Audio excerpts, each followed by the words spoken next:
بسم اللہ الرحمن الرحیم وبہ نستعین الحمد للہ رب العالمین والصلاة والسلام علی سید المرسلین وعلی آلہ وصحبہ اجمعین ومن تبعہم بإحسان الی یوم الدین.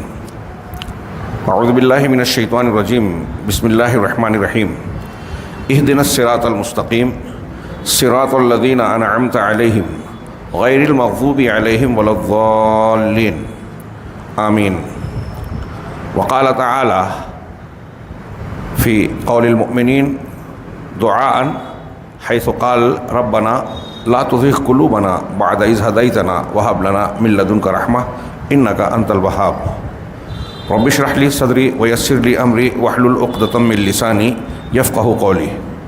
محترم حاضرین، جیسا کہ اعلان ہوا اور آپ نے سنا کہ آج کی یہ مجلس جو وقفوں کے ساتھ کئی نشستوں پر انشاءاللہ مشتمل ہوگی، وہ ایک تربیتی پروگرام کی حیثیت رکھتی ہے. اس سلسلے میں جس موضوع یا کتابچے کو بطور درس اور تربیت کے اختیار کیا گیا ہے وہ شیخ محمد بن عبد الوہاب رحمہ اللہ کا مشہور رسالہ یا چھوٹی سی کتاب جس کا نام القواعد الاربعہ ہے. اس رسالے کی روشنی میں آج کے اس تربیتی پروگرام کا انعقاد ہوا ہے. ہمیں گفتگو کے آغاز سے پہلے اپنے طور پر کوشش کرتے ہوئے اللہ سے دعا کرنی چاہیے کہ رب العالمین اس مجلس میں شریک ہونے کے اس عمل کو ہمارے لیے مخلصانہ دینی عمل بنائے، کہ ہمارے اندر اخلاص ہو اور اس اجتماع کا ہمیں بھرپور فائدہ ہو دنیا میں اور آخرت میں. اللہ تعالیٰ نے جس طرح دین کے نام پر ہمیں یہاں حاضر ہونے اکٹھا ہونے کی توفیق بخشی، اسی طرح پروردگار ہمیں جنت الفردوس میں بھی اکٹھا کر دے. القواعد الاربعہ جیسا کہ میں نے ذکر کیا، یہ شیخ محمد بن عبد الوہاب رحمہ اللہ کا مشہور رسالہ ہے. شیخ محمد بن عبد الوہاب رحمہ اللہ کی شخصیت ماضی قریب کہنا چاہیے. ان کی ولادت 1115 ہجری میں ہوئی اور وفات درعیہ میں، ولادت عیینہ شہر میں ہوئی تھی اور وفات جو ہے وہ درعیہ میں سن 2006 ہجری میں ہوئی.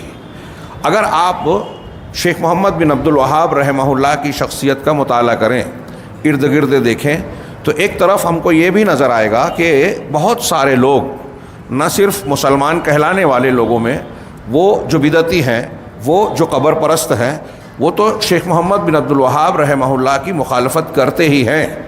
یہود و نصارہ اور غیر مسلمین کا ایک بڑا طبقہ شیخ کی شخصیت کو نشانہ بناتا ہے، ان پر مختلف قسم کے الزامات عائد کرتا ہے. یہاں تک کہ آج کل جو مسلمانوں کے خلاف عالم اسلام میں کچھ مخصوص قسم کے الزامات عائد کیے جاتے ہیں، انہیں بھی کوشش کی جاتی ہے کہ اس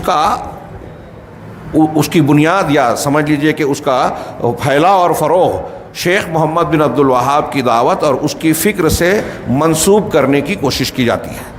جبکہ کوئی آدمی اگر انصاف پسندی کے ساتھ آپ کی شخصیت، آپ کی دعوت اور آپ کی دعوتی زندگی، کردار اور فکر و مزاج کا مطالعہ کرے تو حیرت زدہ رہے گا کہ اسے نظر آئے گا کہ یہ سراسر جھوٹے الزامات ہیں اور ان کی شخصیت کو بدنام کرنے کی کوشش کی جاتی ہے.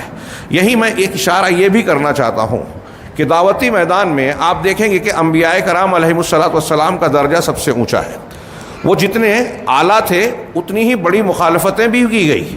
جناب محمد رسول اللہ صلی اللہ علیہ وسلم کی شخصیت پوری انسانیت میں سب سے کامل، سب سے بہترین، سب سے جامع، اور آپ کی دعوت قیامت تک کے لیے، آپ کی دعوت اور شریعت اللہ رب العالمین نے مقرر کی. تو آپ کی مخالفت آپ دیکھیں گے دنیا میں سب سے زیادہ ہوتی رہی. جب آپ نے دعوت پیش کی ابتدا سے لے کر ہر دور میں آپ کے مخالفین پائے جاتے رہے، آپ کے خلاف مختلف قسم کے شکوک، شبہات، الزامات کا استعمال کرتے رہے. تو یہ میں ایسا سمجھتا ہوں کہ مخالفین جتنی حق کے مخالفین کسی شخصیت کی جتنی مخالفت کرتے ہیں، یہ اس کی مقبولیت اور اس کی اثر انداز ہونے کا اتنا بڑا سرٹیفکیٹ اور سند ہے. شیخ محمد عبد الوہاب رحمہ اللہ، میں عرض یہ کرنا چاہتا ہوں، ان کی تفصیلی سیرت کا موقع نہیں ہے، میں یہ عرض کرنا چاہتا ہوں کہ آپ کی شخصیت اور دعوت کو اگر آپ پڑھیں گے تو دیکھیں گے کہ جس ماحول میں عرب کے ریاض کے پڑوس میں قریب میں یہ اویائنا شہر تھا جہاں آپ کی ولادت ہوئی. آپ نے آنکھیں کھولی، وہاں انتہائی شدید قسم کی گمراہیاں پھیلی ہوئی تھیں، ہر قسم کا شرک تھا. مسلمان کہلانے والے طبقوں میں صرف آج کی طرح قبر پرستی نہیں، اس سے بھی بڑھ کر کچھ مورتیاں، کچھ غاروں کو، کچھ مقامات کو ہم تھان کہلے میں، مزارات و مشاہد کہلے میں لوگوں نے اپنی ضرورت اور مشکل کشائی کا مرکز اور مرجع بنا رکھا تھا. مسلمان کہلانے کے باوجود ان میں عجیب قسم کی خرافات اور بدعات، دین کی حقیقی تصویر غائب تھی، توحید مجروح تھی، نامعلوم سی ہو گئی تھی. کچھ علماء جو پائے بھی جاتے تھے، جو جانتے بھی تھے، ان کی ہمت نہیں ہوتی تھی کہ عوامی طبقات میں شرک کو شرک کہیں، بدعت کو بدعت کہیں اور سچائی کی دعوت و تبلیغ کا کام کریں. ایسے میں شیخ محمد عبدالوہاب رحمہ اللہ کی شخصیت میں اس جلسے اور اس پروگرام کے ذریعے سے یہ بھی کہنا چاہتا ہوں کہ اپنے گھروں میں اپنے بچوں کو عادی بنائیے ہمارے اسلاف صحابہ تابعین ائمہ کی شخصیات اور سیرتوں کو پڑھنے کا، اور شیخ محمد عبدالوہاب رحمہ اللہ جیسی شخصیات کو بھی ضرور پڑھیں. اس سے ہمیں بہت کچھ دروس، عبرتیں، ہدایتیں، زندگی کو صحیح ڈھنگ سے جینے کا انداز ملتا ہے. ہمارے بزرگان دین، کامیاب دعات جو گزرے ہیں، ان کی زندگیاں پڑھنے سے ہمیں حوصلہ ملتا ہے، زندگی کے بہت سارے حقائق معلوم ہوتے ہیں، اللہ رب العالمین کی سنتوں کا علم ہوتا ہے، حوصلہ ملتا ہے.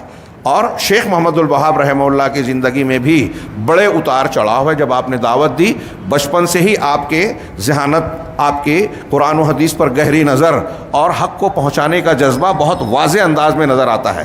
ان کو بعض بستیوں سے نکالا گیا، جیلا وطن کیا گیا، پڑھنے کے زمانے ہی میں کچھ کتابیں لکھی، اپنے اساتذہ کو ٹوکا بولا اور بہت سارے مقامات پر اصلاحی کام کیے. بصرہ میں رہتے ہوئے کتاب التوحید لکھی، جو آپ کی کتابوں میں سب سے زیادہ مشہور اور شاندار اور اثر انداز ہونے والی کتاب ہے. آپ کی دعوت کو اگر اس کے نتائج کو آپ دیکھیں تو بلا شبہ یہ ماننے پر مجبور ہوں گے کہ اس بجا طور پر علماء کرام، کبار علماء، انہیں مجدد کہتے ہیں، مجدد دین اور شیخ الاسلام کا لقب دیتے ہیں. یہ ایسے ہی نہیں ہے جیسے ہمارے یہاں لوگ بلا وجہ لوگوں کو القاب بانٹتے ہیں. شیخ محمد الوہاب رحمہ اللہ کی دعوت انبیاء اور خاص طور سے نبی کریم صلی اللہ علیہ وسلم کی دعوت کا عکس نظر آتی ہے، بالکل نبی کے منہج پر. آج ہمارے یہاں بہت ساری دعوتیں ہیں، ان دعوتوں کو، ان کے اعمال کو، ان کے نتائج کو دیکھیے، اور شیخ محمد بن عبدالوہاب رحمہ اللہ کی دعوت، اس کے اعمال اور نتائج کو دیکھیے تو آپ کو زمین و آسمان کا فرق نظر آئے گا. میں ایسا مانتا ہوں، بلکہ بیان کرنا چاہتا ہوں کہ تحریک اہل حدیث پوری اسلامی تاریخ میں سب سے زندہ تحریک رہی ہے. اسے تحریک کہنے پر اب کچھ لوگوں کو اعتراض ہے، میں نے بس عرف میں جو استعمال ہوتا ہے کہہ دیا. تو اہل حدیث کی جو فکر مزاج رہا ہے، قرآن و حدیث کی جو دعوت رہی ہے، اس کو دعوت کہنا چاہیے. تو دعوت حق جو رہی ہے، اس دعوت کا پوری اسلامی تاریخ میں جو اثرات دکھیں گے، اس میں ایک سنگ میل شیخ محمد عبدالوہاب رحمہ اللہ کی دعوت نظر آتی ہے کہ اللہ تعالیٰ نے اس دور کے لیے ان کو چنا تھا گویا. اور میں یہ کہہ سکتا ہوں، اور آپ اس کی تحقیق کیجئے، کہ آج کے دور میں پورے عالم اسلام میں آج بہت ساری بعد میں نئی نئی تحریکیں اٹھی، لوگ دعوے کرتے ہیں اسلام پسندی، اسلام کے قیام کا. شیخ محمد عبدالوہاب رحمہ اللہ کی دعوت کے جو اثرات پورے عالم اسلام میں تھے، ہوئے اور ہیں، آج بھی جاری ہیں، وہ کسی اور دعوت کا اس کے مقابلے میں اگر ہم مطالعہ کریں تو اس کا عشر اشیر بھی نظر نہیں آئے گا. میں صرف یہ کہوں کہ آج کی مملکت سعودی عرب کی جو حکومت ہے، اسے ہم ایک زبان میں یہ بلا شبہ کہہ سکتے ہیں کہ مملکت توحید ہے. پورے روئے زمین پر اس وقت عالم اسلام میں کتنے بھی مسلمانوں کے کتنے بھی ملک ہوں، جس طریقے سے سعودی عرب کو آپ دیکھیں گے کہ وہاں شرک، بدعت، خرافات اور جاہلیت کے وہ نشانات جو اسلام سے واضح طور سے ٹکراتے ہیں، آپ کو نظر نہیں آئیں گے. ابھی کچھ خرابیاں، برائیاں ہم دیکھ رہے ہیں اخلاقی قسم کی. جو بری بات ہے وہ بری بات ہے، اور اس کے جو بھی اسباب ہوں غلط ہے. لیکن آپ کو یہ اخلاقیات ان سب کے باوجود، ان برائیوں کے باوجود، منہجی اعتبار سے، عقدی اعتبار سے، اسلامی خدمت، دینی خدمات کے اعتبار سے، قرآن و حدیث اور توحید کے اعتبار سے آپ دیکھیں گے کہ سعودی عرب کے جیسا پورے عالم اسلام میں کوئی دوسرا ملک نہیں ہے. وہاں آپ کو شرک نظر نہیں آئے گا، کھلی بدعات نظر نہیں آئیں گی. جو مختلف فی کچھ امور ہیں جس کی بعض مصلحتوں کے تحت وہ اجازت دیتے ہیں، اس کی الگ بات ہے. کچھ لوگوں کو پورے عالم اسلام میں ایک تھوڑی دیر کے لیے آپ کو میں صرف اشارہ کر رہا ہوں، میں بات تھوڑی شیخ محمد الوہاب رحمہ اللہ کی دعوت سے متعلق لمبی ہو گئی، بہت ہی 2-4 جملے میں سمیٹوں کہ آپ دیکھیں کہ پوری دنیا سے طلبہ پڑھنے جاتے ہیں وہاں. یہ شیخ محمد الوہاب کے دعوت کا جو نتیجہ ہوا، مملکت سعودی عرب کی بنیاد پڑی، وہ شاہ سعود خاندان اور ان کے خاندان میں جو معاہدہ ہوا کہ دینی امور دعوت و تبلیغ کا کام ان کا خاندان اور علماء دیکھیں گے، اور وہ خاندان اور ان کے طبقے جو ہے حکمراں بنیں گے، سیاسی امور کو دیکھیں گے. آج تک وہ معاہدہ چل رہا ہے، اور اسی کا ایک سلسلہ تھا کہ اسی زمانے سے جگہ جگہ مسجد دروس کا سلسلہ منعقد کیا گیا. وہ سلسلہ بڑھتا رہا کہ آج یونیورسٹیوں کی شکل میں بھی پھیل گیا اور پوری دنیا کے طلبہ وہاں جاتے ہیں. اس دعوت اور اس دعوتی منہج جو دروس میں پڑھائے جاتے ہیں مسجدوں میں، اداروں میں، اس کا جوہر وہی ہے جو انبیاء کی دعوت کا جوہر تھا. بہت اہم باتیں بول رہا ہوں میں. اس کی ضرورت ہے آج مختلف جماعتیں جو کام کر رہی ہیں نا ہمارے یہاں، فلاں جماعت کوئی فضائل پہ محنت کر رہا ہے، کوئی اسلامی حکومت کے قیام کا نعرہ دیتا ہے، کوئی کچھ دیتا ہے. یہ سب انبیاء کے اور نبی صلی اللہ علیہ وسلم کی دعوت کے طریقے سے ہٹے ہوئے طریقے ہیں. شیخ محمد الوہاب کی جس دعوت کی میں بات کر رہا ہوں وہ نبی کے طریقے کی دعوت ہے، اسی منہج کے مطابق. اور اس میں سب سے نمایاں چیز جو آپ کو نظر آئے گی وہ یہ کہ اس دعوت میں جوہری بنیادی حیثیت عقیدے کو حاصل ہے، توحید کو حاصل ہے، شرک کا رد، توحید کی بنیاد، اور پورے دین کی عمارت اسی پر کھڑی ہوتی ہے. تمام انبیاء نے یہی کیا، اور یہی وجہ ہے کہ شیخ محمد بن عبدالوہاب رحمہ اللہ نے جو کتابیں لکھی ہیں ان کتابوں کو مطالعہ کیجیے، بڑی زبردست ہیں، مختصر اور جامع. سلف کی کتابوں میں، تحریروں میں اور بعد والوں میں ایک بات فرق کہا جاتا ہے کہ سلف کی کتابوں میں عبارتیں کم، معنی زیادہ، برکت زیادہ تھی. بعد والوں کے یہاں الفاظ اور تفصیل زیادہ ہے، برکت کم ہے. شیخ محمد الوہاب رحمہ اللہ کے منہج میں آپ ان کی کتابوں میں دیکھیں گے کہ اختصار ہے، اور اکثر و بیشتر جس و عقیدے کی کتابیں زیادہ ہیں، اور ان میں بھی ان کا جو مزاج، طریقہ اور منہج ہے وہ سلف کا، قرآن و حدیث کی تعلیم کا ہے کہ اپنی بات کم کہتے ہیں، قرآن و حدیث کی بات پیش کرتے ہیں، اور کوئی بھی بات کہتے ہیں قرآن و حدیث کی دلیل دیتے ہیں. ایسا ہی ہمیں بننا چاہیے، اور یہی طریقہ ہے دین کو سیکھنے، سکھانے، سمجھانے کا. تو شیخ محمد الوہاب رحمہ اللہ کی دعوت کا ایک میں نے اشارہ کیا کہ بنیاد عقیدہ ہے. سیرت پہ بھی آپ نے کتاب لکھی، احکام و مسائل پر بھی لکھی، لیکن سب سے زیادہ جو کتاب لکھی وہ عقیدے اور منہج پر. شیخ الاسلام علامہ ابن تیمیہ کے یہاں بھی آپ کو یہی ملے گا. کیوں؟ اس لیے کہ اس کی اس ماحول میں ضرورت تھی جس ماحول میں آپ نے آنکھیں کھولی. ابن تیمیہ رحمہ اللہ کے ماحول میں بھی، انبیاء کرام نے بھی اپنے اپنے ماحول میں اسی کو جو ہے اہمیت دی، عقیدے کو پہلے اور بنیاد بنایا. آج بھی جو ہمارا زمانہ ہے جس میں ہم بیٹھے ہیں، یہ تربیتی پروگرام کرنے جا رہے ہیں، اگر آپ غور سے اس مضمون کو پڑھیں گے اور تھوڑا سا سمجھیں گے بھی تو میں یقین کرتا ہوں کہ آپ کو محسوس ہوگا کہ اس دعوت کی، اس تربیت کی آج عالم اسلام میں گھر گھر اور بچے بچے کو اس کی ضرورت ہے. ہماری خواتین اور عورتوں کو اس کی ضرورت ہے، اور اسے سیکھے بغیر کوئی آدمی نجات پا ہی نہیں سکتا. اور اس کی جب اصلاح کریں گے تو باقی دوسری چیزوں کی اصلاح، سماج کی اصلاح. ہم دیکھتے ہیں کہ جیسے لوگ بولتے ہیں کہ آج کیا کیا ہو رہا ہے، لوگ سود کھا رہے ہیں، موبائل پر گندے فلمیں دیکھ رہے ہیں، بے حیائی پھیل رہی ہے، حق حقوق کے معاملات بگڑے ہوئے ہیں. یہ ساری چیزیں سدھرے گی اس بنیاد پر محنت کرنے سے. یہ میرا محض دعویٰ ایسا ہی نہیں ہے، بلکہ نبی کریم صلی اللہ علیہ وسلم کی دعوت، اس کے نتائج، اور آپ کے منہج پر پورے تاریخ میں جن جن لوگوں نے کام کیا اس کے نتائج آپ پڑھ لیجئے. آپ کو نظر آئے گا کہ جب عقیدے پر محنت کی گئی، توحید کو مضبوط بنایا گیا، ایمانیات پر محنت کر کے ایمان کی مخالف چیزوں کا رد کیا گیا، اس بنیاد پر جب تربیت کی گئی تو سماج اور معاشرے میں اصلاح ہوئی، سدھار آیا، اور دوسرے گناہ بھی تیزی سے کم ہوتے چلے گئے. گناہ ایک دم سے 100% ختم ہو جائے انسانی سماج میں یہ ممکن نہیں ہے. حق و باطل کی لڑائی چلتی رہے گی. اللہ رب العالمین کا یہ دارالامتحان ہے. یہ امتحان اسی وقت امتحان ہوگا جب اللہ تبارک و تعالیٰ بروں کو بھی چھوٹ دے رہا ہے، شیاطین کو بھی موقع دیا ہے کہ بہکا سکیں، بہکا رہے ہیں. تو یہ جنگ تو چلتی رہے گی نا. تو اس تناظر میں جو ایک اہل حق کا کام ہے، سب سے پہلا اور بنیادی وہ اس دعوت کو سیکھنا. میں اپنی بات یہ شیخ محمد بن عبد الوہاب رحمہ اللہ کی ان باتوں کے تناظر میں اس کتاب اور رسالے کی اہمیت بتانا چاہتا ہوں کہ یہ رسالہ بہت مختصر سا ہے، اور بعض علماء نے شیخ حیثم بن جمیل سرحان یہ مسجد نبوی حرم ہے، مسجد نبوی کے درسگاہ کے استاذ رہ چکے ہیں سابق میں، انہوں نے اپنی شرح میں لکھا کہ یہ جو کتاب اور رسالہ ہے یہ دراصل کشف الشبہات کا اختصار ہے، مختصر خلاصہ کہہ لیے، دونوں میں کہیں کہیں تھوڑا فرق نظر آئے گا، لیکن بنیاد آپ کو وہی نظر آئے گی۔ اور اس کے ان 4 قواعد کو اگر اچھی طریقے سے آپ جانیں گے تو آپ کو یہ محسوس ہوگا کہ ہمارے سماج اور معاشرے میں، ہمارے شہر میں، ہمارے ملک میں اور دوسرے جو قرب و جوار کے پاکستان، بنگلہ دیش، دوسری جگہوں کے جو مسلمان ہیں ان کو یہ سبق پڑھانے، اس سبق کو جاننے، ان 4 قواعد کو جاننے کی بڑی شدید ضرورت ہے۔ عرب ملکوں میں اس کو بطور متن بچوں کو یاد کرایا جاتا ہے، اس متن کو حفظ کرتے ہیں علماء اور طلبہ کو کہتے ہیں کہ اس کو حفظ کر لیں۔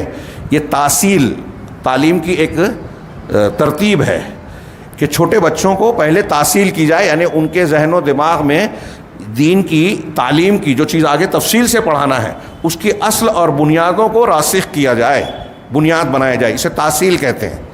تحصیل میں مختصر متون کو حفظ کرانا، حفظ پر زیادہ زور دیا جائے، سمجھایا کم جائے۔ پھر تھوڑا جب آگے بڑھتے ہیں تو متوسطہ میں آتے ہیں، اس میں کچھ تفصیل سے درمیانی قسم کی کتابیں پڑھائی جائے، اور پھر اس کے بعد والے مرحلے میں مفصل تحقیقی کتابیں علمیت اور گہرائی کے ساتھ اسے پڑھا جائے۔ یہ تعلیم کی تربیت بتاتے ہیں ماہرین تعلیم۔ تو تحصیل کی حیثیت سے بچوں، بڑوں کو، سب کو اگر عقیدہ یا دین سیکھنا ہے تو پہلے وہ کہتے ہیں کہ جو مختصر متون ہے جس میں دین کی بنیادی تعلیمات اور عقیدے کی اہم چیزیں یاد ہو جائیں، ہر بچے کو، ہر مسلمان بچے اور بچی کو حفظ ہونی چاہیے۔ اس لیے عرب دنیا میں، خاص طور سے سعودی عرب، کویت وغیرہ میں زور دیا جاتا ہے کہ یہ کشف الشبہات ہیں، یہ شیخ محمد اصول ثلاثہ ہے اور یہ القواعد الاربع ہے۔ اس قسم کے متون کو اور بعض دوسرے علماء کی، قدیم علماء کی کہ متون کو حفظ کرا دیا جائے، یاد کرا دیا جائے۔ عقیدے کی تفصیلات بعد میں آتی رہی ہیں۔ بہرحال ہم اس کتابچے کو شروع کر رہے ہیں، میں نے یہ تمہید کی تاکہ آپ کے ذہن و دماغ میں اس کی اہمیت بیٹھے۔ اگر آپ کو ایسا لگے گا کہ اس میں جو چیزیں آ رہی ہیں وہ ہم نے کسی نہ کسی شکل میں پڑھی اور سنی ہے، کشف الشبہات کا درس ہمارے یہاں ہو چکا ہے اسی مسجد میں، جو جمعرات کا سلسلہ وار درس جاتا ہے، یہ سمجھ لیجیے کہ اس کا خلاصہ ہے، لیکن کہیں کہیں آپ کو استدلال دلائل اس سے تھوڑے سے مختلف بھی ملیں گے۔ اس کو آپ اگر غور سے پڑھیں گے، سمجھیں گے تو اگرچہ آپ نے پڑھا ہے لیکن اب اسے اس طریقے سے سنیں، غور کریں اور اس کو ذہن و دماغ میں بسائیں کہ ہمیں اپنے ماحول اور معاشرے میں، ارد گرد میں ہمارے جو مسلمان کہلانے والے بہت سارے بھائی شرکیات میں مبتلا ہیں، اور وہ مختلف قسم کی غلط فہمیوں کا شکار ہو کے اپنے شرک میں مبتلا ہونے کے باوجود مطمئن ہیں اور اپنے آپ کو سچا پکا مسلمان سمجھ رہے ہیں، جبکہ شرک اکبر کرنے سے آدمی کا لا الہ الا اللہ سلامت نہیں رہتا، اور اس پر بغیر توبہ کے آدمی مر گیا تو کبھی جہنم سے نہیں نکلے گا، اس کے ساری نیکیاں اور عمل برباد ہو جائیں گے۔ آج ہمارے یہاں بہت سارے مسلمان بہت ساری فضیلتوں کو فضیلت سمجھ کر عمل میں لا رہے ہیں، محنت کر رہے ہیں، لیکن شرک اور توحید، یہ بنیادی قواعد کو دین کے جانتے نہیں ہیں۔ اس لیے پرانے مشرکین کی طرح یہ بھی شرک میں مبتلا ہیں اور سمجھتے ہیں، پرانے مشرک کہتے بھی تھے کہ ہم غیر اللہ کی عبادت اسی لیے کر رہے ہیں، یہ سمجھتے ہیں غیر اللہ کی عبادت کر رہے ہیں اور سمجھتے ہیں کہ ہم عبادت نہیں کر رہے ہیں، شرک کر رہے ہیں اور سمجھتے ہیں ہم شرک نہیں کر رہے ہیں۔ تو وہ شرک کر رہے ہیں یہ جاننا، اور آپ اور ہم ان کو سمجھا سکیں کہ آپ جو کر رہے ہیں یہ مشرکین مکہ ہی کے جیسا عمل ہے۔ اگر آپ نے یہ سمجھ لیا تو آپ خود بھی اس کو جان جائیں گے، سمجھ لیں گے، اور انشاءاللہ شرک اور باطل سے اپنے آپ کو بچا سکیں گے، اور ہو سکا سمجھ لیا آپ نے تو بہت سارے لوگوں کو آپ سمجھا بھی سکیں گے۔ شیخ محمد بن عبد الوہاب رحمہ اللہ کی جو القواعد الاربع ہے، دکتور ربیع بن ہادی، شیخ ربیع بن ہادی عمیر مدخلی کی شرح کے ساتھ ہم پڑھیں گے، لیکن شیخ کی شرح سے پہلے جہاں سے انہوں نے شروعات کی ہے عبارت، اس سے پہلے شیخ محمد عبد الوہاب رحمہ اللہ کی 3-4 لائن ابتدائی ہے جس میں انہوں نے پڑھنے والوں کو دعا بھی دی ہے، بڑی شاندار دعا ہے، میں اس دعا کو پڑھ رہا ہوں۔ وہ کہتے ہیں شروعات کرتے ہوئے بسم اللہ الرحمن الرحیم کے بعد کہ اسأل اللہ الکریم رب العرش العظیم ان یتولاک فی الدنیا والآخرہ۔ آپ کو اور ہم کو پڑھنے والوں کو دعا دے رہے ہیں کہ میں رب کریم، عرش عظیم کے مالک، رب کریم سے سوال کرتا ہوں کہ دنیا اور آخرت میں آپ کا والی اور مددگار بنے، آپ کی تولیت کرے، نگرانی کرے، مدد کرے دنیا اور آخرت میں۔ وَأَن يَجْعَلَكَ مُبَارَكًا أَيْنَمَا كُنْتَ، اور تم جہاں کہیں بھی رہو اللہ تمہیں بابرکت بنائے، برکتوں سے نوازے۔ اب یہ برکت کس میں ہوتی ہے، یہ اگر میں بحث کروں جیسا کہ بعض شروحات میں بحث کی ہے تو ہمارا اصل موضوع کے لیے وقت بہت ہی کم پڑ جائے گا۔ تو تم جہاں کہیں رہو مبارک ہو۔ ایک جملہ یہ کہوں کہ مبارک یا متبرک چیز وہی ہوتی ہے جس سے برکت کا حصول کیا جائے، جس کو اللہ اور رسول نے متبرک بنایا ہے، دن ہو، چیز ہو، جگہ ہو۔ جس کو اللہ اور رسول نے متبرک نہیں بنایا تو وہ کتنا بڑا پیر ہو، پیر کا کپڑا ہو، اس کا جوتا ہو، اس کا منہ ہو، منہ اس کا منہ یعنی بال، منہ کو منہ مبارک ہم نہیں بولیں گے، مبارک وہ ہے جس کو اللہ اور رسول نے مبارک کہا۔ ہاں تو بہرحال کہ آپ کہیں بھی رہو جس کو تو اللہ آپ کو مبارک بنائے۔ وَأَن يَجْعَلَكَ، یہ آخری جملہ بڑا شاندار ہے، شیخ عبدالرزاق نے اس کی بڑی لمبی چوڑی شرح کی کہ وَأَن يَجْعَلَكَ مِمَّنْ إِذَا أُعْطِيَ شَكَرَ وَإِذَا ابْتُلِيَ صَبَرَ وَإِذَا أَذْنَبَ اسْتَغْفَرَ۔ اور اللہ آپ کو، میں اپنے آپ کے لیے بھی کہوں کہ مجھے بھی اور آپ کو بھی، شیخ محمد الباب دعا دے رہے ہیں کہ ہمیں اور آپ کو بنائے ان لوگوں میں شامل کرے جن کو جب دیا جاتا ہے تو شکر ادا کرتے ہیں، جب مبتلا ہوتے ہیں امتحان اور آزمائش میں، ابتلا اور آزمائش میں پڑتے ہیں تو صبر کرتے ہیں، اور جب گناہ سرزد ہو جاتا ہے، گناہ گار ہو جاتے ہیں تو استغفار کرتے ہیں۔ دیکھیے ہماری شریعت میں جو ہم سے مطلوب ہے اللہ کو، بس یہی تین چیزوں میں سمٹ جائے گی ساری باتیں، کہ اگر اللہ نے خوشحالی اور نعمتیں دی ہے تو شکر ادا کیا جائے اس کی نعمت کا، اس کی قدر کی جائے، شکر کی اپنی تفصیل اور تقاضے ہیں، اور اگر مصیبت، پریشانی، دقت اور محرومی کی حالت ہے تو اس میں صبر کیا جائے۔ اللہ رب العالمین یہی مطالبہ کرتا ہے بندوں سے۔ اور تیسری چیز کہ بندے سے اگر گناہ ہو گیا تو استغفار کرے۔ شیخ نے اگلا جملہ کہا فَإِنَّ هَؤُلَاءِ الثَّلَاثُ عُنْوَانُ السَّعَادَةِ، اس لیے کہ یہ تین چیزیں جو ہیں، یہ تین چیزیں کہ آدمی کو ملے تو شکر کرے، پریشان ہو تو صبر کرے، اور گناہ ہو جائے تو توبہ و استغفار کرے، یہ عنوان سعادت ہے، سعادت کا عنوان ہے۔ جس آدمی کے اندر یہ تین چیزیں آ گئی وہ دنیا میں سعید ہے، نیک ہے، اللہ کا پسندیدہ بندہ ہے، اور آخرت میں بھی انشاءاللہ کامیاب ہوگا۔ یہ دعا دی اور اس کے بعد شیخ نے اپنی عبارت شروع کی۔ شیخ کی عبارت کا میں ترجمہ کر رہا ہوں، اور ابھی کی جو پہلی نشست ہے اس میں ہم ان چار قاعدوں میں، چار قاعدوں کا ذکر ہے، چار قاعدے پڑھیں گے، اور ایک قاعدے کو میں چاہوں گا کہ ہماری پہلی نشست میں ہم اس کو گزر جائیں اس سے۔ بسم اللہ الرحمن الرحیم۔ شیخ نے کہا اے علم ارشدک اللہ تعالی لطاعتہ، جان لو، اے علم سے شروعات کی۔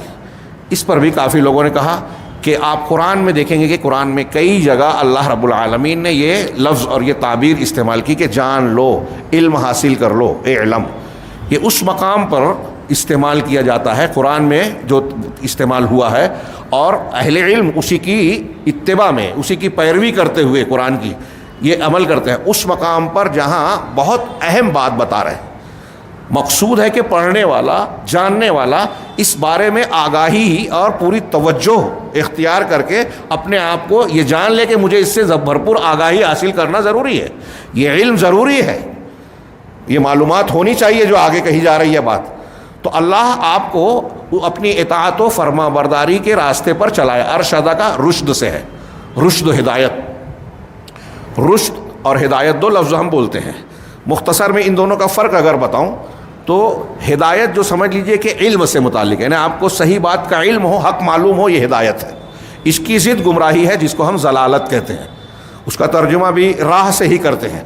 اور رشاد، ارشدہ کا جو ہے مصدر رشاد ہے، ہاں اس کا ترجمہ بھی ہم راہ راست یا ہدایت کر جاتے ہیں، لیکن اس کا تعلق عمل سے ہے، اور اس کی ضد جو ہے غوایا ہے۔ ہاں وما ينطق عن الهوى، کیا ہے اللہ کے رسول کیا ہے اللہ کے رسول صلی اللہ علیہ وسلم، والنجم اذا هوى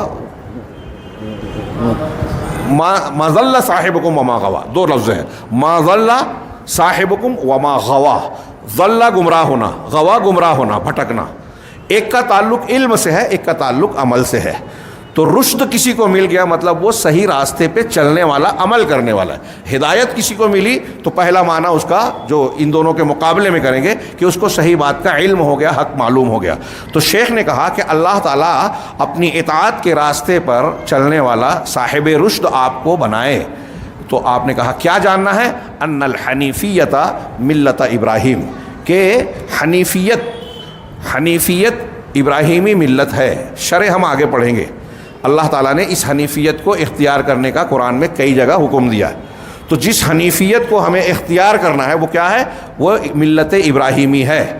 اور وہ کیا ہے ملت ابراہیمی؟ ان تعبد اللہ وحدہ مخلصا لہ الدین، کہ آپ اللہ اکیلے کی عبادت کریں، دین کو اس کے لیے خالص کرتے ہوئے۔ یہ ملت ابراہیمی اور حنیفیت ہے کہ آپ صرف اللہ کی دین کو اس کے لیے خالص کرتے ہوئے عبادت کریں۔ وَبِذَالِكَ أَمَرَ اللَّهُ جَمِيعَ النَّاسِ، اللہ نے تمام انسانوں کو اسی کا حکم دیا ہے۔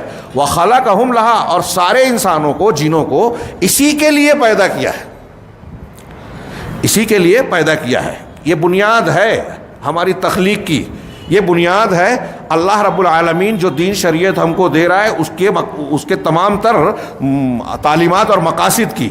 چنانچہ اللہ تعالیٰ نے فرمایا وَمَا خَلَقْتُ الْجِنَّ وَالْإِنسَ إِلَّا لِيَعْبُدُونَ، میں نے جن و انس کو محض اس لیے پیدا کیا کہ وہ میری ہی عبادت کریں، عبادت میں مجھے خاص کریں۔ تفصیل ہم آگے پڑھیں گے، شرح میں یہ ابھی میں متن پڑھ رہا ہوں۔ ہاں، شیخ نے کہا فَإِذَا عَرَفْتَ أَنَّ اللَّهَ خَلَقَكَ لِعِبَادَتِهِ، جب آپ نے یہ بات جان لی کہ اللہ تبارک و تعالیٰ نے آپ کو اپنی عبادت کے لیے ہی پیدا کیا ہے، یہ بالکل واضح ہے۔ میں نے جب ترجمہ کیا تو سب سوچ رہے ہوں گے کہ یہ تو بہت مرتبہ روز سنتے ہیں۔ ہاں، تو جب یہ جانا تو اب اس کا جاننے کا تقاضا کیا ہے؟ فَاعْلَمْ أَنَّ الْعِبَادَةَ لَا تُسَمَّى عِبَادَةً إِلَّا مَعَ التَّوْحِيدِ۔ تو اب اس بات کا بھی علم رکھیں، گانٹھ باندھ لیں۔ پھر سے فَاعْلَمْ کہا، اچھی طرح ذہن و دماغ میں یہ بسا لیجئے، یہ جان لیجئے کہ عبادت نہیں کہلا سکتی مگر توحید کے ساتھ۔ جب آپ کے عقیدے اور عمل میں توحید ہوگی تبھی عبادت کہلائے گی۔ اگر آپ کے عقیدے اور عمل میں شرک آ گیا جو توحید کی ضد ہے تو آپ کتنی بھی عبادت کر لیں عبادت نہیں ہوگی۔ شرح ہم آگے پڑھیں گے۔ فَإِذَا كَمَا أَنَّ الصَّلَاةَ لَا تُسَمَّى صَلَاةً إِلَّا مَعَ الطَّهَارَةِ، جیسے نماز نہیں کہلاتی، نماز کو نماز نہیں کہا جائے گا مگر طہارت کے ساتھ۔ ایک آدمی نماز پڑھے، رکوع سجدہ سب کچھ کرے، لیکن اگر اس نے وضو نہیں کیا، اگر اس کا غسل ٹوٹا ہوا ہے تو اس کی نماز نہیں ہوگی۔ ٹھیک اسی طرح سے شیخ کہہ رہے ہیں، مثال دیے کہ اگر ایک آدمی شرک کر رہا ہے اور کتنی بھی عبادت کر رہا ہے تو اس کی عبادتیں بیکار ہے۔ شیخ نے آگے کہا فَإِذَا دَخَلَ الشِّرْكُ فِي الْعِبَادَةِ فَسَدَتْ، چنانچہ جب عبادت میں شرک داخل ہو گیا تو پوری عبادت خراب ہو گئی، بگڑ گئی، فاسد ہو گئی۔ کالحدث اذا دخل فی الطہارۃ افسدھا، جیسے حدث جب طہارت میں داخل ہو جائے تو طہارت ٹوٹ جاتی ہے، ختم ہو جاتی ہے۔ ایک آدمی وضو سے ہے، پیشاب کر لیا، پاخانہ ہو گیا یا ہوا خارج ہو گئی جو ناقض وضو کہلاتے ہیں تو اس کا وضو ٹوٹ گیا۔ تو جیسے حدث سے وضو یا طہارت ٹوٹ گئی، فاسد ہو گئی، ایسے ہی شرک سے عبادت ٹوٹ جاتی ہے، جیسا کہ اللہ تبارک و تعالیٰ نے ارشاد فرمایا۔ دیکھیے شیخ محمد الوہاب کا یہ طریقہ ہے، کوئی بات بھی کہہ رہے ہیں دلیل دے رہے ہیں۔ ما کان للمشرکین ان یعمروا مساجد اللہ، مشرکین کے لیے یہ روا نہیں ہے، یہ ٹھیک یعنی ان کے لیے روا نہیں ہے، مطلب ایسے مشرک ایسے ہو ہی نہیں سکتے کہ اللہ کی مسجدوں کو تعمیر کریں، آباد کریں، صرف اللہ کی عبادت کرتے ہوئے اللہ کی مسجدوں کو تعمیر کریں۔ مشرک کا یہ کام نہیں ہے۔ شاہدین علی انفسہم بالکفر، وہ یہ جو کرتے ہیں کہ مسجدوں کو آباد نہیں کرتے، اپنے اس عمل سے اپنے آپ پر کفر کے عمل کی، کفر کی گواہی دیتے ہیں۔ اولئک، اب یہ جو شرک کرتے ہیں، کفر کر رہے ہیں، تو اس کا نتیجہ بنا رہے ہیں جو بات کہی کہ اولئک حبطت اعمالہم، کہ یہ وہی لوگ ہیں جن کے اعمال برباد ہو گئے۔ اللہ تعالیٰ کے اس فرمان سے نوٹ کرنے والی بات ہے کہ کافروں کے بھی کچھ نیک عمل ہوتے ہیں، ہاں تبھی تو برباد ہو رہے ہیں، لیکن کفر اور شرک جب آ گیا تو ان کی وہ نیکیاں، ان کی وہ اطاعت فرما برداریاں برباد ہو گئی، جیسا کہ قرآن کہہ رہا ہے وَفِي النَّارِ هُمْ خَالِدُونَ۔ اور جب یہ بربادی والی چیز کفر کی انہوں نے اختیار کی تو ایک تو نیکیاں ضائع ہو گئی، ختم ہو گئی، اور یہ طے شدہ حتمی فیصلہ ہے کہ وہ جہنم میں ہمیشہ رہنے والے ہیں، جہنم میں ہمیشہ رہیں گے۔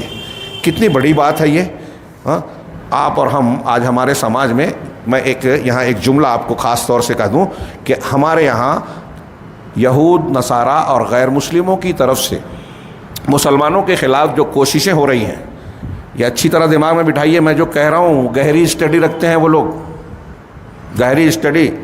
آج ہمارے ہاں جو قبر پرست نہیں بول رہے ہیں وہ مخالفین، جو سنگھ پریوار کے لوگ ہیں، کلپس آ رہی ہے کچھ چیزیں اسلام کی، وہ ہم کو بتا رہے ہیں، مسلمانوں کو بتا رہے ہیں کہ آپ کے یہاں تو ایسا ہے، ابھی قبر پرستی پہ اعتراض وہ کر رہے ہیں۔ تو یہود و نصارہ اور غیر مسلم طبقوں کی طرف سے ایک خاص چیز پر جو فوکس کیا جاتا ہے نا، وہ اسلامی عقیدے کو مسلمانوں کے ذہن و دماغ میں کمتر بنانا ہے۔ جملے کو یاد رکھیے، بات کو یاد رکھیے کہ مسلمان کے ذہن و دماغ میں عقیدے کی اہمیت نہ رہ جائے۔ جب آپ کے دماغ سے عقیدے کی اہمیت ختم ہو گئی تو آپ کے اندر دینی غیرت نہیں رہے گی، غیرت مر جائے گی۔ یہ میں نے کہا ذہن و دماغ میں لکھیے اور اپنے بچوں کو اس اعتبار سے سکھائیے، پڑھائیے۔ ابھی جو چھوٹی چھوٹی روز خبریں آتی ہیں، کل حافظ عبدالتواب صاحب نے مجھ سے منماڑ سے فون کر کے ایک سوال کیا کہ ایک شخص نے، مسلمان ہے، غیر مسلموں کی مورتی کے سامنے جا کے آرتی اتاری، تو اس کے بارے میں کیا حکم ہوگا؟ اب جب اس سے پوچھا گیا کہ آپ نے یہ عمل کیا، یہ ابھی کل پرسوں کا واقعہ، یہ آپ کے منماڑ میں ایک مسلمان نے کیا، کلیان کا بتایا، ابھی پتہ چلا کہ وہاں غیر مسلم کو بلا کے کچھ اسکول میں کچھ کام کروایا، انہوں نے اپنے اعتبار سے اس کا افتتاحی کارروائی کی۔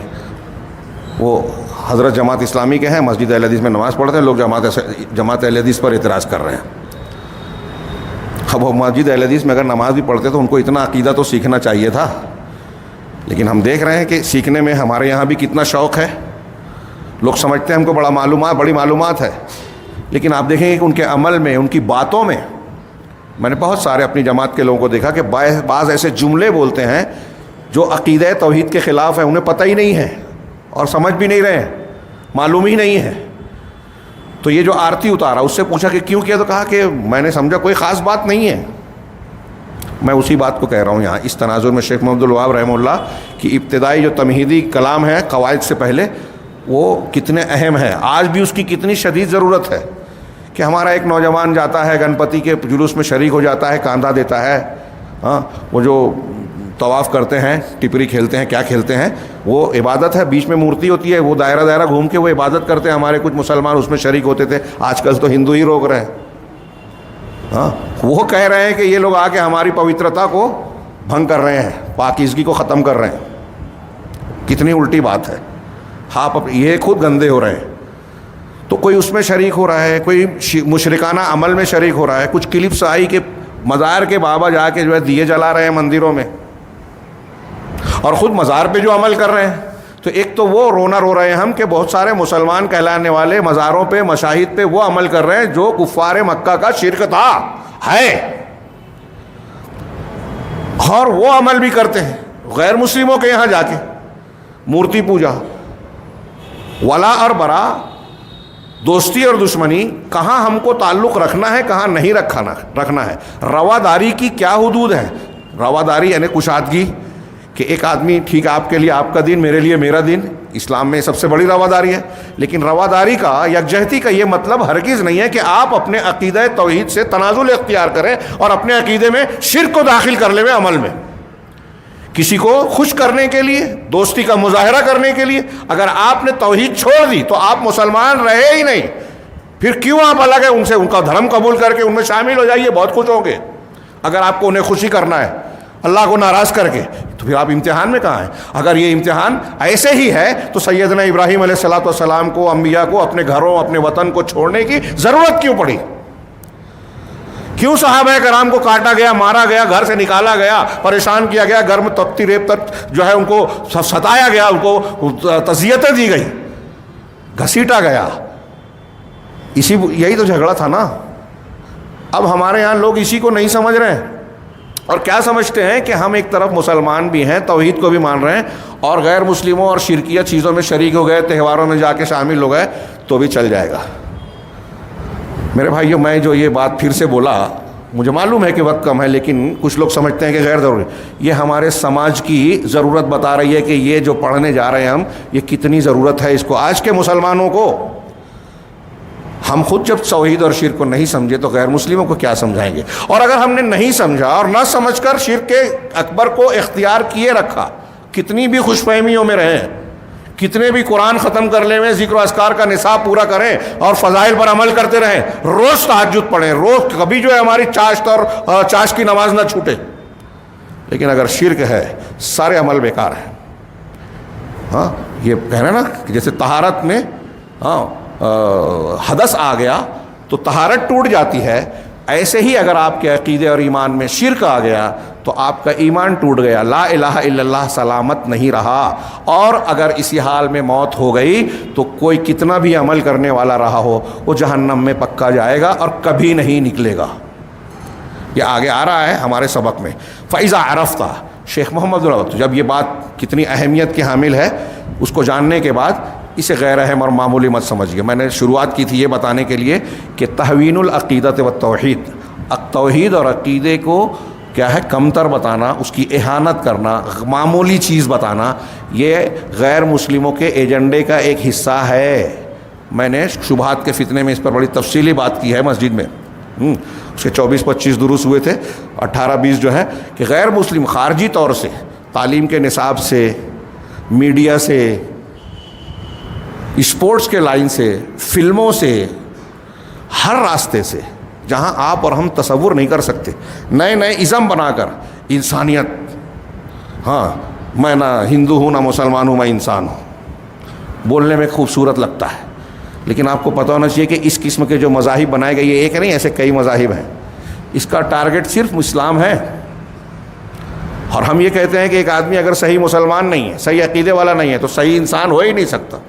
سب سے اچھا انسان وہ جو سب سے اچھا مسلمان ہے. نبی کریم صلی اللہ علیہ وسلم، صحابہ کرام اس کی مثال ہے. تو یہ دھوکہ دیا جاتا ہے ان چیزوں میں پھنسا کر، نئے نئے ازم، نئے نئے مذہب، اس طرح سے ہر طرف سے ہمارے دین کی بہت ساری تعلیمات پر اعتراض کیا جاتا ہے. اس مسلمان خاندان پر، مسلمان عورتوں پر، نکاح اور طلاق پر، تعدد ازدواج پر. ہاں آج ہمارے یہاں بھی قوانین پہ قوانین بن رہے ہیں. غیر مسلم دنیا کو یہ تاثر دیا جاتا ہے کہ اسلامی تعلیمات میں فلاں فلاں چیز ظالمانہ ہے، اور اس کی پروپیگنڈے کو سن سن کر ہمارے کچھ مسلمان بھی اسی دھارے میں بہہ جاتے ہیں اور جو ہے دفاعی پوزیشن اختیار کر لیتے ہیں. اگر آپ کا عقیدہ صحیح رہے گا نا تو یہ کمزوری آپ کے اندر نہیں آئے گی. محنت یہاں کیجیے اور اس کو پڑھیے، اس کو معمولی مت سمجھیے. ہاں ہماری عقیدے کی اہمیت کو کم کر کے ہماری اسلامی غیرت کو مارنے کی کوشش کی گئی ہے. جب آپ کی ہماری غیرت ختم ہو گئی تو اب چاہے جو ہوتا رہے ہم سب برداشت کریں گے. ہاں مسجد جانے دو، ہاں شرک کر لیا، ہاں ہماری بیٹی جو ہے غیر مسلم کے ساتھ چلی گئی، چلو کوئی بات نہیں. یہ غیرت ختم ہو گئی ہے.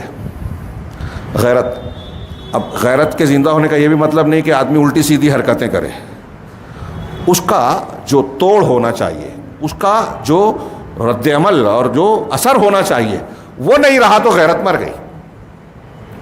اور یہ کوشش غیر مسلم دنیا سے کی جا رہی ہے، ہر راستے سے کی جا رہی ہے، اور اس کا نتیجہ ہے، اس کا جواب دینے کے لیے، اس غیرت کو زندہ کرنے کے لیے یہ دروس ضروری ہیں. اور یہ خاص طور سے ان موضوعات پر. شیخ نے آگے کہا فَإِذَا عَرَفْتَ، جب تم نے یہ بات جان لی کہ أَنَّ الشِّرْكَ إِذَا خَالَطَ الْعِبَادَةَ أَفْسَدَهَا، کہ شرک جب کسی عبادت میں گھل مل جاتا ہے تو اس عبادت کو برباد کر دیتا ہے، اس عبادت کو فاسد کر دیتا ہے، بگاڑ دیتا ہے، خراب کر دیتا ہے. وَأَحْبَطَ الْعَمَلَ، اور عمل کو برباد کر دیتا ہے. وَصَارَ صَاحِبُهُ مِنَ الْخَالِدِينَ فِي النَّارِ، ایک جملہ غور کرنے کا ہے، اور ایسا کرنے والا، شرک کرنے والا جہنم میں ہمیشہ رہنے والوں میں شامل ہو جاتا ہے. جب تم نے یہ باتیں جان لی، عرفتہ، تو یہ بات بھی تم جان گئے کہ ان اہم ما علیکا، کہ سب سے زیادہ اہم فریضہ جو آپ پر عائد ہوتا ہے، سب سے بڑی چیز، سب سے ضروری کام جو ہمارے لیے ضروری ہے، فرض ہوتا ہے، وہ کیا ہے؟ معرفت الشرک الذی ھذا قدرہ عند اللہ، اس شرک کو جاننا جس کا اللہ کے یہاں یہ معاملہ اور مقدار ہے کہ اللہ رب العالمین کو یہ گوارا نہیں ہے، اس کی غیرت شرک کو برداشت نہیں کرتی، اسے معاف نہیں کرے گی اگر مر گئے آدمی اس پہ. تو سب سے اہم ضرورت یہ ہے کہ ہم شرک کو بھی سیکھیں. سیکھیں تاکہ اس سے اپنے آپ کو بچائیں.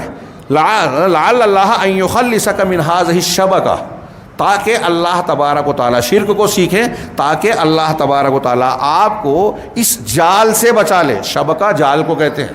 جال میں پھندے ہوتے ہیں، ہاں ڈھورے دھاگے ہوتے ہیں، اس کی شاخیں ہوتی ہیں. تو ایسے ہی شرک کی قسمیں ہیں، اس کے پھندے ہیں، اس کے بہت سارے. اور جال میں شرک میں جو پھنستا ہے، جو مچھلی پھنستی ہے، جو جال میں جو پرندے پھنستے ہیں، ان کو پہلے پھنسنے کا احساس نہیں ہوتا کہ ہم شکار ہو رہے ہیں.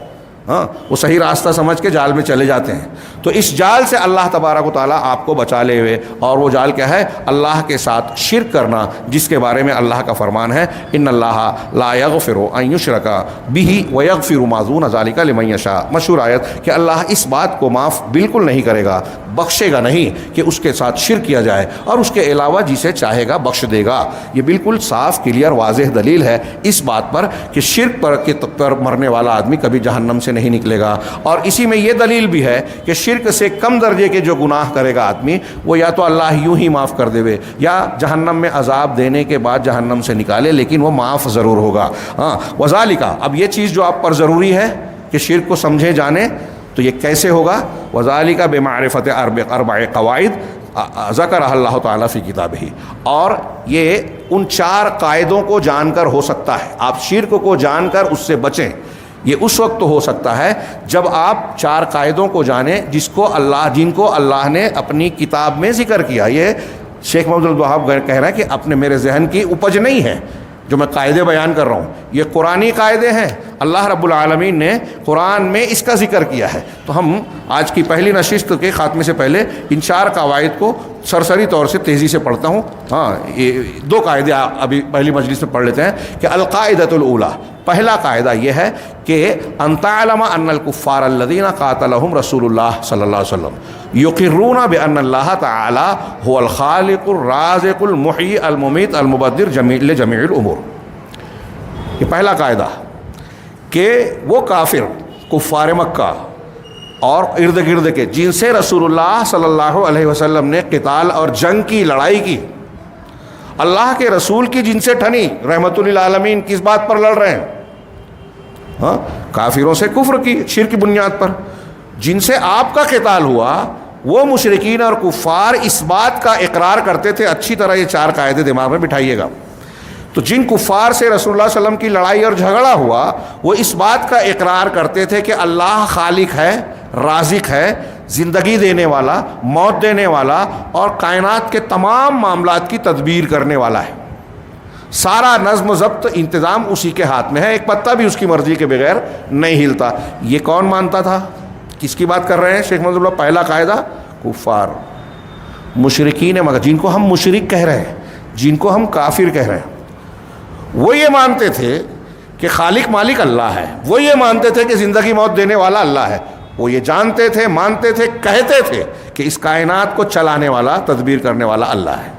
اور اس بات کو ذکر کرنے کے بعد شیخ محمد عبدالوہاب رحمہ اللہ نے قرآن کی 2 جگہ سے آیتیں نقل کی جو ہم آگے پڑھیں گے. کہ آپ ان سے پوچھئے آسمان و زمین کو کس نے پیدا کیا؟ کان آنکھ کا مالک کون ہے؟ کون ہے جو ملکوت السماوات والارض کا اختیار رکھتا ہے؟ تو یہ جواب دیں گے اللہ. کفار مکہ یہ مان رہے ہیں. پہلی چیز، میں دلیلوں کے بغیر قاعدے کا صرف ذکر کروں. دوسرا قاعدہ تفصیل شرح اگلی نشست میں کہ کفار ان الکفار فی زمن رسول صلی اللہ علیہ وسلم الذین قاتلهم كانوا یعبدون الاصنام لا لانها تنفع وتضر. اب دوسرا قاعدہ بہت اچھی طرح دماغ میں رکھیے کہ وہ کفار جو رسول اللہ صلی اللہ علیہ وسلم کے زمانے میں تھے، کافر اور مشرک کہلا رہے تھے، جن سے اللہ کے رسول صلی اللہ علیہ وسلم نے جنگ کی، وہ بتوں کو جو پوجتے تھے، بتوں کی پرستش کرتے تھے. تو وہ بتوں کی پرستش کیوں کرتے تھے؟ کیا مانتے تھے؟ اس لیے نہیں، وہ ایسا عقیدہ نہیں رکھتے تھے کہ یہ بت جو ہے وہ نفع پہنچاتے اور نقصان پہنچاتے ہیں. نفع اور نقصان کی طاقت ان بتوں کو ہے، وہ کفار نہیں مانتے تھے. بلکہ کس لیے پوچھتے تھے؟ قربت اور شفاعت کے عقیدے سے. قربت اور شفاعت، یعنی آگے آ رہا ہے قرآن میں اللہ نے کہا کہ وہ یہ کہتے تھے کہ ان کی پرستش ہم اس لیے کر رہے ہیں کہ یہ ہم کو اللہ سے قریب کریں گے. تو ایک تو رسائی چاہتے تھے، دوسرا یہ کہ یہ ہمارے اور اللہ کے درمیان سفارشی اور واسطہ ہیں. یہ عقیدہ تھا. وہ یہ نہیں کہتے تھے جیسے ہمارے ہاں کچھ لوگ اس سے بھی آگے بڑھ گئے. مکہ کے ابھی آپ پڑھیں گے مکہ کے کفار سے آگے بڑھ گئے کہ پیر صاحب کا دامن تھام لو, ان کے سلسلے پر بیعت کر لو, وہ گھسیٹ کر جنت میں لے جائیں گے, آپ کچھ بھی کرو. لوگوں کا حق مار لو, جوئے کی بھٹی جوئے کی جو ہے بیٹ چلاؤ, شراب کی بھٹی چلاؤ, سود خوری کا دھندا چلاؤ, شرک کرو, بدعت کرو, نماز مت پڑھو, روزہ مت رکھو, پیر صاحب بچا لیں گے. پھر یہاں یہ عقیدہ کہ اتنے نجبہ ہوتے ہیں, ان کے اوپر جو ہے وہ اتنے قطب ہوتے ہیں, قطب کے اوپر ابدال ہوتے ہیں, ابدال کے اوپر جو ہے غوث ہوتا ہے, اور وہ سب میٹنگ کر کے کائنات کا نظام چلا رہے ہیں. یہ تو کفار مکہ بھی نہیں مانتے تھے. شیخ عبد القادر جیلانی ہاتھ اٹھا کے لوح محفوظ میں موت لکھی ہے, مٹا کر زندگی لکھ دیا, مرا ہوا لڑکا زندہ ہو گیا. ایک عورت کو جو اللہ تعالیٰ نے ایک بھی بیٹا نہیں لکھا تھا, شیخ عبد القادر ضد کر لیے تو کہا کہ میں نے ایک بھی نہیں لکھا ہے, تو 2 بیٹا کہہ رہا ہے. کہا اب 3 دینا پڑے گا. کہا 1 نہیں لکھا ہے تو 3 کہہ رہا ہے. 7 تک چلے گئے اور 7 بچہ دینا پڑا. انا للہ و انا الیہ راجعون.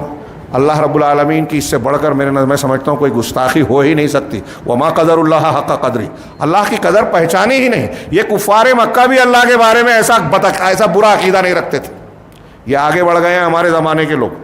تو شیخ کہہ رہے ہیں کہ مکہ کے کافر جن سے اللہ کے رسول صلی اللہ علیہ وسلم نے جنگ کی, لڑائی کی, کیا جھگڑا تھا, وہ اپنے بتوں کے بارے میں یہ عقیدہ نہیں رکھتے تھے کہ ہمارے یہ بت نفع نقصان پہنچاتے ہیں, بلکہ یہ عقیدہ رکھتے تھے کہ یہ بت ہمارے اور اللہ کے درمیان واسطہ ہے, سفارشی ہیں. یہ بت اللہ تبارک و تعالیٰ سے ہم کو قریب کرنے کا بہترین ذریعہ ہیں. وہی انہم یقولون, اور وہ یہ ہے کہ وہ کہتے تھے کہ ما دعوناہم وتوجہنا الیہم الا لطلب القربۃ والشفاعۃ عند اللہ. وہ کہتے تھے کہ ہم ان کو جو پکارتے ہیں اور ان کی طرف جو توجہ کرتے ہیں تو صرف اس لیے کہ ان کے ذریعے سے اللہ کے یہاں شفاعت اور قربت حاصل کریں. نرید من اللہ لا منہم, وہ کہتے تھے کہ ہم اصل میں چاہتے اللہ سے ہی ہیں, ان سے نہیں چاہتے. بتوں کو پوج ضرور رہے ہیں لیکن چاہتے کس سے ہیں؟ اللہ سے. ان بتوں سے نہیں مانگ رہے ہیں, ان کو ذریعہ بنا کے اللہ سے مانگ رہے ہیں. بہت اچھی طرح دماغ میں بٹھائیے. یہاں شاعر یہاں تک کہتا ہے کہ اللہ کے پڑھنے میں وحدت کے سوا کیا ہے, جو کچھ ہمیں لینا ہے لے لیں گے محمد سے. یہ مکہ کے کفار سے بھی زیادہ بدعقیدہ اور بڑے مشرک ہوئے کہ نہیں ہوئے جو ایسا مانتا ہے؟ مکہ والے کہہ رہے ہیں کہ ہم جن کو سفارشی مانتے ہیں, جن کو کفار مکہ کہا جاتا ہے, جن کو سفارشی مانتے ہیں ان کو دینے والا نہیں مانتے, ان کے ذریعے سے اللہ سے مانگ رہے ہیں, ان سے نہیں مانگ رہے ہیں. تو کہا ولیکن بشفاعتہم, لیکن ہم اللہ سے مانگ رہے ہیں ان بتوں کی سفارش شفاعت کے ذریعے سے. چنانچہ 2 باتیں کہی, ایک قربت کی, ایک واسطے کی, دونوں کی دلیل دی. فدلیل القربہ والذین, اللہ تعالیٰ کا یہ فرمان قرآن کی آیت نقل کی محمد عبد الوہاب رحمہ اللہ, دونوں بات قرآن سے کہی ہے. والذین اتخذوا من دونہ اولیاء ما نعبدہم الا لیقربونا الی اللہ زلفیٰ, کہ جن لوگوں نے اللہ کے سوا دوسرے اولیاء کو اپنا نگراں اولیاء والی مالک بنا لیا ہے, ہاں وہ کہتے کیا ہے کہ ہم ان کی عبادت نہیں کرتے مگر صرف اس لیے کہ یہ ہم کو اللہ تک پہنچنے کے لیے قربت کا ذریعہ بن جائیں, اللہ سے قریب تر کر دیں. ان اللہ یحکم بینہم فیما ہم فیہ یختلفون, کہ اللہ تعالیٰ یہ جو اختلاف کر رہے ہیں نا اس کے بارے میں اللہ تعالیٰ ہی فیصلہ کرے گا. ان اللہ لا یہدی من ہوا کاذب کفار, یقیناً اللہ تبارک تعالیٰ جھوٹے اور ناشکرے کو ہدایت نہیں دیتا. ودلیل الشفاعہ, یہ دلیل یہ جو بیان کی یہ دلیل شفاعت ہے کہ بتوں کو جو پوج رہے ہیں, دلیل قربت, وہ قربت چاہنے کے لیے پوج رہے ہیں. قرآن کہہ رہا ہے یہ ہم نہیں کہہ رہے ہیں, قرآن کہہ رہا ہے. اور دوسرا کہ وہ شفاعت کے لیے کرتے تھے, اس کی دلیل قرآن کی ایک آیت دی کہ اللہ تعالیٰ نے سورہ یونس سے فرمایا وَيَعْبُدُونَ مِن دُونِ اللَّهِ مَا لَا يَضُرُّهُمْ وَلَا يَنفَعُهُمْ, کہ یہ اللہ کے سوا ان کی عبادت کرتے ہیں ان چیزوں کی ما لا يضرهم, جو ان کو نقصان نہیں پہنچا سکتے, ولا ينفعهم, اور نہ ہی نفع اور فائدہ پہنچا سکتے ہیں. وَيَقُولُونَ, اور کہتے کیا ہیں, یہ جو ان کی عبادت کر رہے ہیں جن نفع نقصان کے مالک نہیں ہے, جو نفع نقصان پہنچا نہیں سکتے, تو پوچھ کیوں رہے؟ وہ کہتے کیا ہیں ہؤلاء شفعاؤنا عند اللہ, یہ جو جن کو ہم پوج رہے ہیں نا یہ اللہ کے پاس ہمارے سفارشی ہوں گے. شیخ محمد عبد الوہاب نے اس آیت کو نقل کر کے یہ کہا وَكَمْ مِن مَوْضِعٍ فِي الْقُرْآنِ يَدُلُّ عَلَى هَذَا, اور قرآن کی متعدد جگہیں ہیں, کئی مقامات ایسے ہیں, کتنے مقام ہیں جہاں یہ دلیل موجود ہے, یعنی اللہ تعالیٰ نے یہ بات بیان کی ہے. پھر شیخ محمد الوہاب آگے کہتے ہیں کہ شفاعت 2 طریقے کی ہوتی ہے, ایک شفاعت منفیہ, ایک شفاعت مثبتہ. وہ شفاعت جس کی قرآن نے نفی اور رد کیا ہے, اور ایک وہ شفاعت جس کا اثبات کیا ہے. یہ سمجھنا بھی اس لیے ضروری ہے کہ ہمارے یہاں جو لوگ بدعقیدہ ہیں اور سفارش کا وہ عقیدہ رکھتے ہیں جو کفار مکہ کا تھا، وہ دلیل میں وہ سفارش پیش کرتے ہیں جو قرآن و حدیث میں ثابت ہے. ہاں، والدلیل قولہ تعالی، اور اللہ تعالی اس بات پر دلیل اللہ کہہ رہے ہیں شفاعت منفیہ وہ ہے جس کو غیر اللہ سے طلب کیا جائے ایسے امور میں جس کی طاقت اللہ کے سوا کوئی نہیں رکھتا. شرع آگے آئے گی. ہاں، دلیل اللہ تعالیٰ کا یہ فرمان ہے کہ یا ایھا الذین آمنوا، اے ایمان والو، انفقوا، خرچ کرو، مما رزقناکم، جو کچھ ہم نے تمہیں دیا ہے اس میں سے، ہاں، من قبل ان یاتی یوم لا بیع فیہ ولا خلہ ولا شفاعہ، ایسے دن کے آنے سے پہلے جس میں نہ لین دین ہوگا، نہ کوئی دوستی ہوگی اور نہ ہی سفارش ہوگی، سفارش نہیں چلے گی. ہاں، والکافرون هم الظالمون، اور کافر ہی ظالم ہے. یہ اللہ نے اس آیت میں شفاعت نہیں ہوگی یعنی شفاعت کی نفی کی. ایک شفاعت مثبتہ ہے جس کو ثابت کیا گیا ہے قرآن و حدیث میں، اور یہ وہ شفاعت ہے جو اللہ سے طلب کی جائے، اور جس کو اللہ تبارک و تعالیٰ اجازت دے کے سفارش کرنے کے لیے کہے گا نا، وہ دراصل مکرم ہوگا اللہ کے یہاں، وہ شفاعت کے ذریعے سے اس کی عزت دی جائے گی، اور جس کے لیے سفارش ہوگی اس کے اللہ تبارک و تعالیٰ اس کے قول و عمل سے راضی ہوگا، اور یہ سفارش جو ہوگی اللہ کی اجازت کے بعد ہوگی. اجازت کے بغیر وہاں کوئی کچھ سفارش نہیں کر پائے گا، جیسا کہ قرآن میں ہے من ذا الذی یشفع عندہ الا باذنہ، کون ہے جو اللہ رب العالمین کے پاس بغیر اس کی اجازت کے سفارش کرے. شیخ نے کہا فاذا عرفت ھذا فاعرف القاعدۃ الثالثہ، کہ جب تم نے یہ بات جان لی تو اب تیسرا قاعدہ بھی جان جائیے. تیسرا قاعدہ انشاءاللہ ہم تھوڑے سے وقفے کے بعد شروع کریں گے، اور اس کے بعد جو ہے ان قواعد کی کچھ تفسیر بھی پڑھیں گے. اللہ رب العالمین ہمیں اخلاص دے، صحیح علم اور صحیح عمل کی توفیق دے. وآخر دعوانا الحمدللہ رب العالمین.